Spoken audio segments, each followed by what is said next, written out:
এইটো ভিডিঅ'ত আলোচনা কৰিব লৈছো যে বিএসসি ফাৰ্ষ্ট সেমিষ্টাৰৰ যেটো বিএসসি সাবজেক্ট আছে তো বিএসসি সাবজেক্টৰ যেটো অহাকালি তোমালোকৰ ৰাতিপুৱা ফাইনাল এক্সাম আছে তো ইতিমধ্যে ফাইনাল এক্সামৰ কাৰণে যোৱা বৰ্গৰ যেটো কোশ্চেন পেপাৰ আছিল কোশ্চেন পেপাৰ সলিউশন কৰি দিছো তাৰ পৰা যেটো তোমালোকে বহুত কমন আহিব তো সেই কোশ্চেন পেপাৰটো তোমালোকৰ ইম্পৰ্টেন্ট হয় এই কোশ্চেন পেপাৰৰ ভিডিঅ'টো তোমালোকে চাবা এই ভিডিঅ ডেসক্ৰিপচনত দিয়া আছে আৰু তোমালোকৰ যেটো এনভায়ৰনমেন্টাল ষ্টেটিক্স বা পৰিবেশ অধ্যয়ন যিখন বিষয় আছে এইখন বিষয়ৰ ইতিমধ্যে 1 নম্বৰ আৰু 2 নম্বৰী যি প্ৰশ্ন আছিল কমন প্ৰশ্ন সেই কমন প্ৰশ্ন উত্তৰ ইতিমধ্যে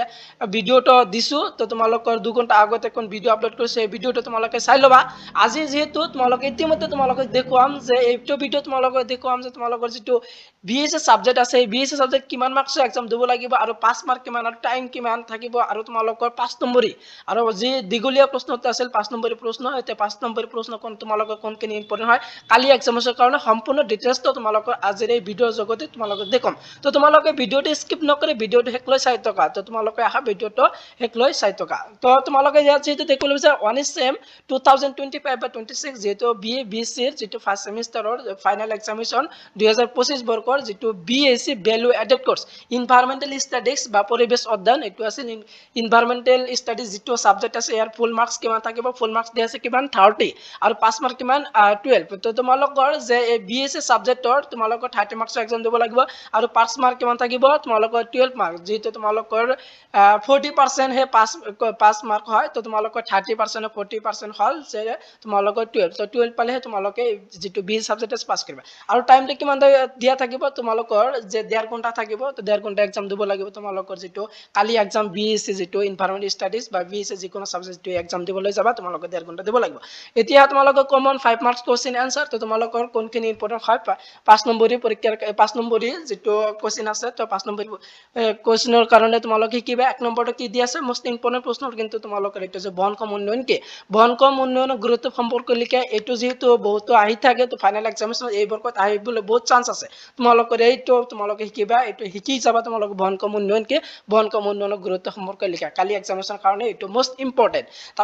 নেক্সট ইম্পৰ্টেন্ট প্ৰশ্নটো দিয়া আছে তোমালোকৰ যেটো কোশ্চেন নম্বৰ 2 তো কোশ্চেন নম্বৰ 2 কি হৈছে যে পৰিবেশ অধ্যয়নৰ পৰিসৰ আৰু আৱশ্যকতাৰ বিষয়সমূহ লিখা এটো তোমালোকৰ প্ৰথম চেপ্টাৰৰ পৰা প্ৰশ্নটো দিয়া হৈছে তো এটো এই বৰ্গত আহিবলৈ বা অহাকালি আহিবলৈ বহুত চান্স আছে যে তোমালোকে এটো কি যাবা যে পৰিবেশ অধ্যয়নৰ পৰিসৰ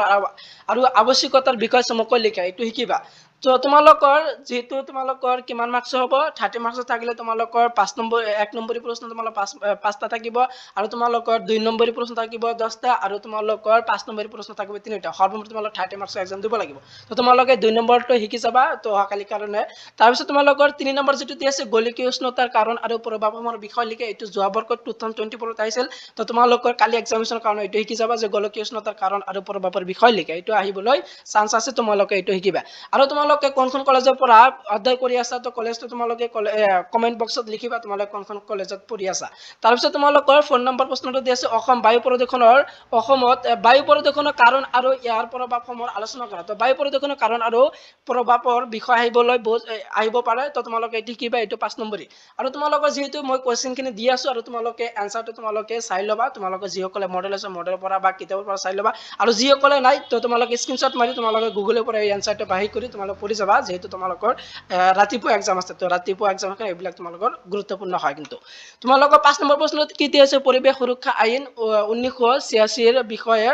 চমুক আলোচনা তো পৰিবেশ সুৰক্ষা আইন কিমান চনত আছিল 1986 এটো শৰ্ট কোশ্চেন আহিব পাৰে তো ইয়াৰ বিষয় আহিবলৈ বহুত চান্স আছে তো ইয়াৰ বিষয়টো তোমালোকে কিবা ইয়াৰ বিষয় আহিব পাৰে তোমালোকে 5 নম্বৰী তাৰ পিছত 6 নম্বৰ প্ৰশ্ন কৃত্ৰিম পৰিস্থিতিৰ তন্ত্ৰ কি চমুকৈ ব্যাখ্যা কৰা তাৰ পিছত জলবায়ু পৰিৱৰ্তন কি চমুকৈ উত্তৰ দিয়া তো তোমালোকে যেটো চমুটক আহিব পাৰে তো চমুটকে কৃত্ৰিম পৰিস্থিতি কি জলবায়ু পৰিৱৰ্তন কি এটো কিবা তাৰ পিছত যে 8 নম্বৰ প্ৰশ্ন দি আছে পৰিস্থিতি তন্ত্ৰৰ পিৰামিড বুলিলে কি বুজায় ইয়াৰ প্ৰকাৰসমূহ লিখা very very important প্ৰশ্ন নম্বৰ 8 তো তোমালোকে পৰিস্থিতি তন্ত্ৰৰ পিৰামিডৰ বুলিলে কি বুজায় ইয়াৰ প্ৰকাৰসমূহ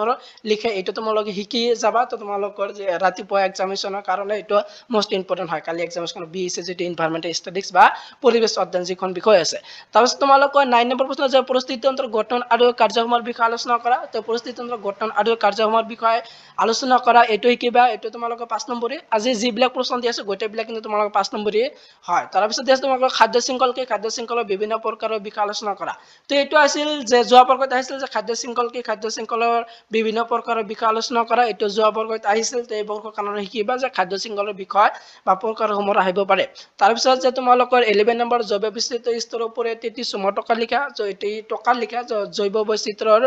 স্তৰৰ ওপৰত টকা আহিব পাৰে চুমৰ টকা এইটো কিবা তাৰ পিছত শেষৰ যেটো দিয়া আছে যে বন্যপ্ৰাণী সুৰক্ষা আইন আৰু বন সংৰক্ষণ আইনৰ গুৰুত্ব ব্যাখ্যা কৰা তো নেক্সট যেটো তোমালোকৰ শেষৰ প্ৰশ্ন আছে যে বন্যপ্ৰাণী সুৰক্ষা আইন আৰু বন সংৰক্ষণ আইনৰ গুৰুত্ব ব্যাখ্যা কৰা এইটো আহিবলৈও কিন্তু বহুত চান্স আছে তো তোমালোকৰ যি 12খন প্ৰশ্ন দিছো তো ইয়াৰ পৰা তোমালোকে কমন পাবা তো তোমালোকে এই গোটেইবিলাক প্ৰশ্নখিনি শিকি যাবা যিবিলাক প্ৰশ্ন দিয়া আছে এইবিলাক আছিল তোমালোকৰ গুৰুত্বপূৰ্ণ প্ৰশ্ন উত্তৰ তো আজিৰ এই ভিডিঅ'ৰ যিবিলাক প্ৰশ্ন উত্তৰ তোমালোকক দিলো তো গোটেইখিনি ইম্পৰ্টেণ্ট হয় তোমালোকে সম্পূৰ্ণখিনি যিবিলাক প্ৰশ্ন দিলো তো সকলোবিলাক তোমালোকে পঢ়ি যাবা ইয়াৰ পৰা তোমালোকে 100% কমন পাবা যেহেতু তোমালোকৰ যেটো 28 তাৰিখত এইচি যেটো বিষয় আছিল এইখন বিষয়ৰ যেটো ইম্পৰ্টেণ্ট কোৱেশ্চন আছে দিছি তো সেই ভিডিঅ'ৰ পৰা যেহেতু বহুতো কমন আহিছে তো আজিৰ যেটো দিলো তো ইয়াৰ পৰা তোমালোকে বহুতো কমন আহিব তাৰ কাৰণে তোমালোকে এইবিলাক কোৱেশ্চন বিলাক চাই যাবা আৰু তোমালোকে এই ভিডিঅ'টো চালে নহব যেহেতু এই ভিডিঅ'ত 5 নম্বৰী প্ৰশ্ন উত্তৰ আলোচনা কৰা হৈছে আৰু ইয়াৰ আগত যে তোমালোকৰ 1 নম্বৰ আৰু 2 নম্বৰী তোমালোকৰ যেটো ইম্পৰ্টেণ্ট কোৱেশ্চন আছিল তো হেতু আলোচনা কৰিছো আৰু যোৱা বৰ্গৰ যেটো কোৱেশ্চন পেপাৰ 2024 আছিল হেতু সলিউশন কৰি দিছো তো যোৱা দুটা ভিডিঅ আৰু এইটো ভিডিঅ এই হৰমুঠ তিনিটা ভিডিঅ তোমালোকে ভালদৰে চাই যাবা তেনেহলে তোমালোকে ৰাতিপুৱা যেটো বিএসসি এনভাইৰনমেন্টেল ষ্টাডিজ যেটো বিষয় এক্সাম দিবা তো তাত বহুত কমন পাবা তো তাৰ কাৰণে তোমালোকে তিনিটা ভিডিঅ মোস্ট ইম্পৰ্টেণ্ট হয় তিনিটা ভিডিঅ তোমালোকে ভালদৰে শিকি যাবা তো তোমালোকৰ যেটো সলিউশন কৰা যেটো কোৱেশ্চন পেপাৰ আছিল সেই ভিডিঅটো ডেসক্ৰিপচনত দিয়া আছে আৰু তোমালোকৰ যেটো 1 নম্বৰ আৰু 2 নম্বৰী মাৰ্কছ যেটো ইম্পৰ্টেণ্ট কোৱেশ্চন আনসাৰ ভিডিঅ আছিল হেতু ডেসক্ৰিপচনত বা অথবা কমেন্টত দিয়া আছে তো তাৰ পৰা তোমালোকে চাই যাবা তো গোটেইবিলাক তোমালোকৰ ইম্পৰ্টেণ্ট হয় তোমালোকে তিনিটা ভিডিঅ ভালদৰে শিকি যাবা তোমালোকে নিশ্চয় তোমালোকে কালি এক্সামত কমন পাবা